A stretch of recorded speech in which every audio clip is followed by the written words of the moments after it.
বিশ্ববিদ্যালয়ে ভর্তি পরীক্ষা বলেন আর চাকরির পরীক্ষা বলেন, একটা বিষয় থেকে প্রশ্ন আসেই আসে। যে নামটা থেকে প্রশ্ন আসে সেটা হলো রবীন্দ্রনাথ ঠাকুর। এবার আমরা এমন একটা জিনিস শিখব যেখান থেকে প্রতি বছরই প্রশ্ন আসে, সেটা হলো যে রবীন্দ্রনাথ ঠাকুরের উৎসর্গকৃত গ্রন্থ, অর্থাৎ রবীন্দ্রনাথ ঠাকুর কাকে কোন গ্রন্থটা উৎসর্গ করেছেন। খুবই মনোযোগ দিয়ে শুনবেন, এটা থেকে প্রতি বছরই যে কোনো পরীক্ষায় প্রশ্ন আসে। তাহলে প্রথমেই খেয়াল করেন, এই যে চিত্রা নামক যে কাব্যগ্রন্থটা আছে সেটা রবীন্দ্রনাথ ঠাকুর উৎসর্গ করেন কাদম্বিনী গাঙ্গুলিকে। কাকে? কাদম্বিনী গাঙ্গুলিকে।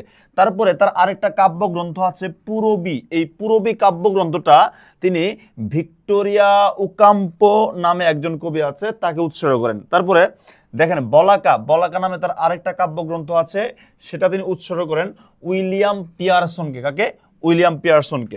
তারপরে খেয়াল করেন, খেয়া নামক যে কাব্যগ্রন্থটা আছে এটা তিনি উৎসর্গ করেন জগদীশচন্দ্র বসুকে। এটা খুবই গুরুত্বপূর্ণ যে খেয়া কাব্যগ্রন্থটি কাকে উৎসর্গ করা হয়। তাহলে খেয়া কাব্যগ্রন্থটি উৎসর্গ করা হয় জগদীশচন্দ্র বসুকে।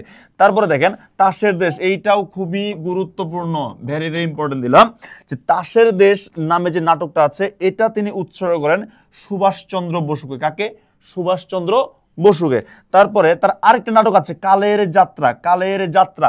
এই নাটকটা তিনি উৎসর্গ করেন শরৎচন্দ্র চট্টোপাধ্যায়। কাকে? শরৎচন্দ্র চট্টোপাধ্যায়কে। আর বসন্ত যে নাটকটা আছে এটা তো আমরা সবাই জানি, বসন্ত নাটকটা উৎসর্গ করা হয় নজরুল ইসলামকে। তাহলে কয়েকটা বেশি খেয়াল করলাম যে এই নাটক তিনটা বেশি করে মনে রাখবেন। তাসের দেশ করা হয় সুভাষচন্দ্র বসুকে, কালের যাত্রা করা হয় শরৎচন্দ্র চট্টোপাধ্যায়কে, বসন্ত করা হয় নজরুল ইসলাম। প্রতি বছর এখান থেকে প্রশ্ন আসলে ভালো লাগলে অবশ্যই ভিডিওটা শেয়ার করে দিবেন, পেজে ফলো দিবেন। আসসালামু আলাইকুম।